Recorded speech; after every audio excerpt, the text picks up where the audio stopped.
Folks, kimeumana kuumana.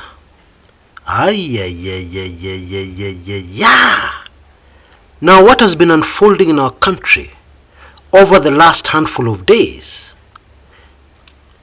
is, to say the least, explosive. We've been hearing stories of problems between Kenya Kwanza leaders, fighting one another, CSs being grilled, etc., etc. And now yesterday, former Kakamega governor, Wycliffe Oparanya, had both his houses in Nairobi, at Karen, and in Butere, searched, which was followed by what we call in Kenya grilling at the Ethics and Anti-Corruption Commission along Valley Road for hours.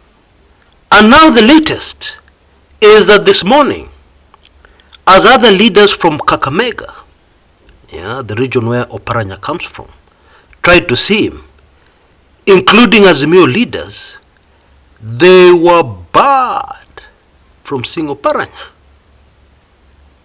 Now, both those two events that have been dominating our news over the last few hours, especially the attack on CS Ababu Namwamba, the CS spots, because now MPs have ganged up calling for his resignation, a man who is supposed to be close to Ruto.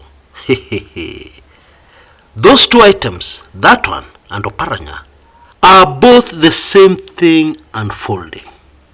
Now let's explain this step by step so that we all understand what I'm driving at here.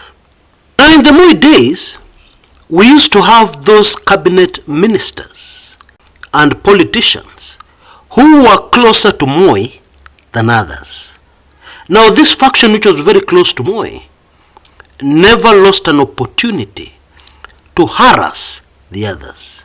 Yes, they're all in KANU, yes, they're all supposed to be on the same side, but then this faction, which was supposed to be closer to Moi, would not lose an opportunity to take advantage and harass those who were supposedly not so close to Moi. I have reason to believe that is precisely what is unfolding right now with the William Samoei Ruto administration. It is history repeating itself. Now during the Moi days, and this is a very important point, during the Moi days we used to ask ourselves, I used to ask myself, doesn't Moi see what is going on and intervene and bring order and unity amongst his troops? What is blocking Moi from seeing the truth? It took me a very long time to figure out the truth. The truth is, these leaders who are supposed to be closest to the president would usually look for something that would suggest that such and such a leader was not totally loyal, or such and such a leader must be up to something. Okay? And in a vast majority of the cases, the information they passed on was authentic. Let me illustrate that with a hypothetical example. You have been in politics for a long time. Say your name is Oparanya. Okay? And since you come from Western Kenya, you're also very close to somebody called Ababu Namwamba, who is on the other side of the political divide. But you see, this does not stop you from being friends. And so, you plan to meet and catch up and discuss and see how to assist each other. None of you is planning to betray your side. No, you're human. You've known each other for years. What harm is there in meeting? And so you meet. And so those who are very close to the president report to the president that these two individuals met. We suspect they're up to something. Because why should they be meeting? I'm sure you get my drift. And usually what happens, those politicians who are close to the president look for somebody who has got beef with that particular person they're targeting, who's within the organization. I'm just giving the hypothetical example of Ababu Namwamba. Yeah? People who have got beef with him. People who in the past something happened. And sometimes it could be so basic as a small comment in some entertainment spot. Or it could be something to do with a woman somewhere. Something happened. The woman was in the mix and somebody got annoyed. You get my drift, I'm sure. And so what follows is a witch hunt, which may end up in a situation where that particular very innocent person loses the office. Yeah? The boss, the president, cannot intervene. He has already been given information that that person did this and that. He did something suspicious. How can he intervene? Now, what happened during Moi days was that it reached a situation where the only politicians who were safe, immune to this kind of move, were the politicians who hailed from the same community as President Moi. Otherwise, all the rest, anything could happen at any time.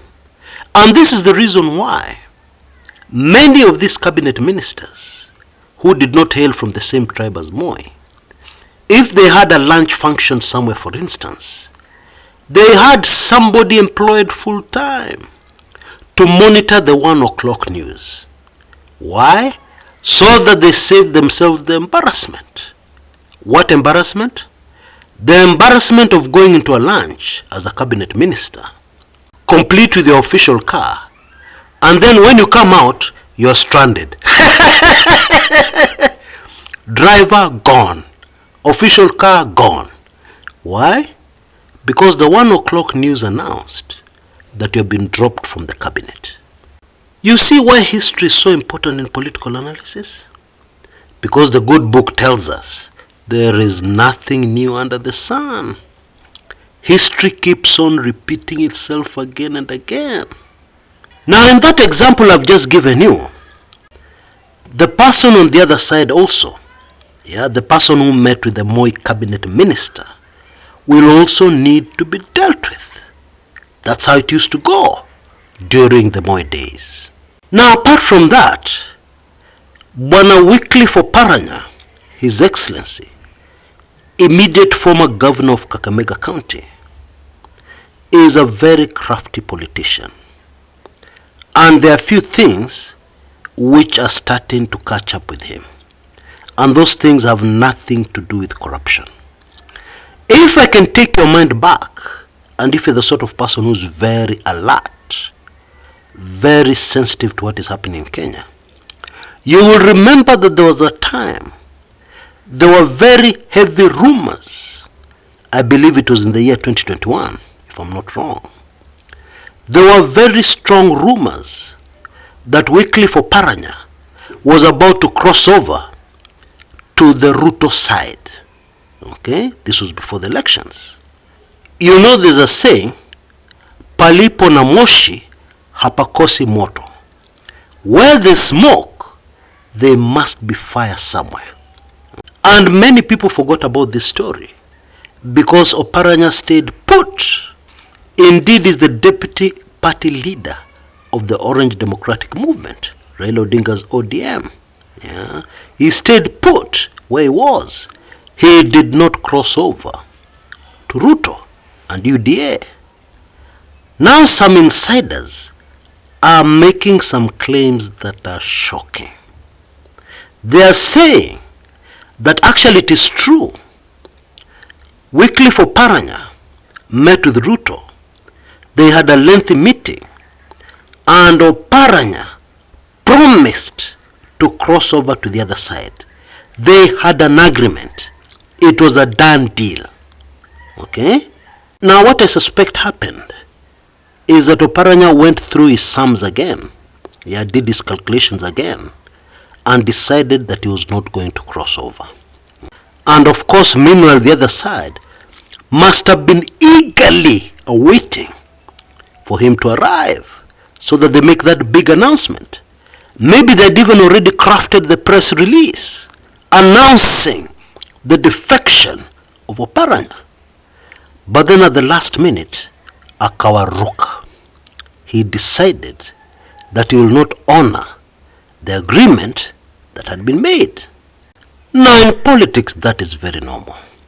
You had an agreement, you changed your mind, no big deal.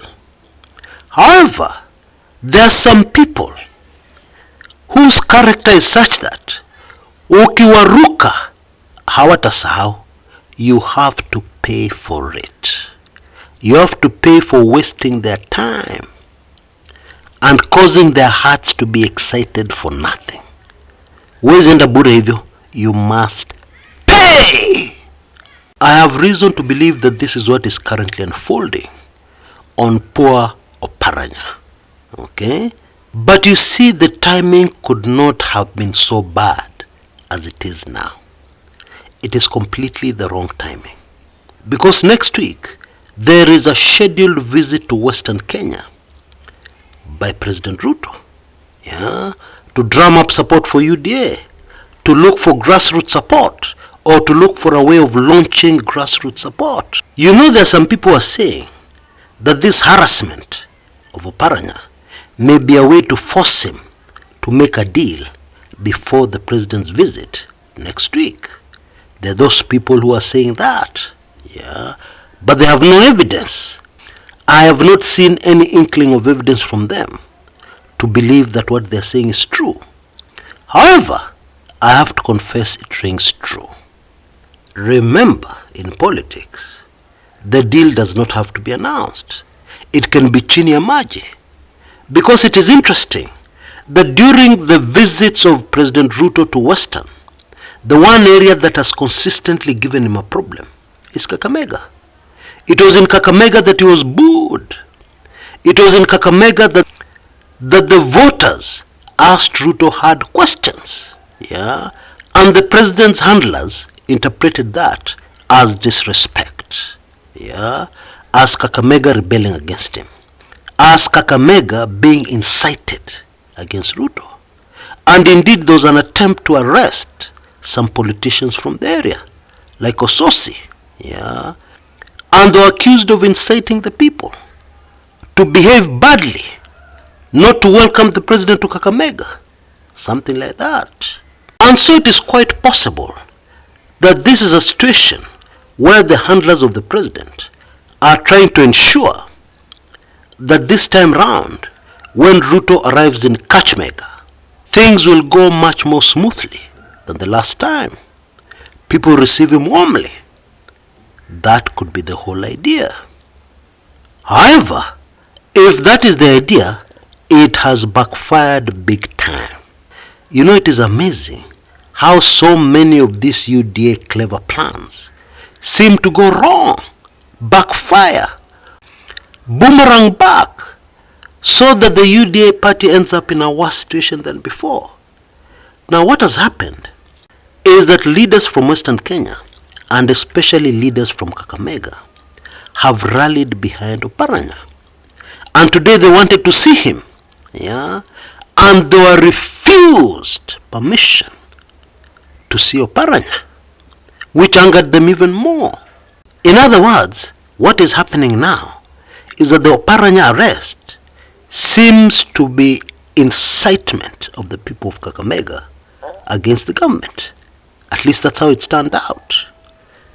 What? What is going to happen here next? Somebody pass me the popcorn. This is a popcorn moment. What? Nakwambia hii siasa imekuwa moto sana. Because one thing is for sure. This Kakamega issue, whichever way you want to look at it, will have to come to a situation very soon where itabidi kieleweke. To quote our sisters and brothers from Mombasa, itabidi kieleweke. That means will be forced into a situation of some kind of showdown where things become more understandable. Quick reminder about my book, Tyranny of False Narratives. I'll show you at the end of it, kitaeleweka kabisa, what's going on in Kenyan politics. You can see details on your screens right now. I highly recommend it. Only $4.99. You also get 2 months free subscription to my weekly intelligence briefings. And if you want the audio version as well, it is only $6.99 or 699 Kenya shillings. The $4.99, if you want to pay in Kenya shillings, is only 499 Kenya shillings. I highly recommend it because it will open your eyes. That is what those who have read the book are telling me. Until next time, this is Chris. Kumekucha.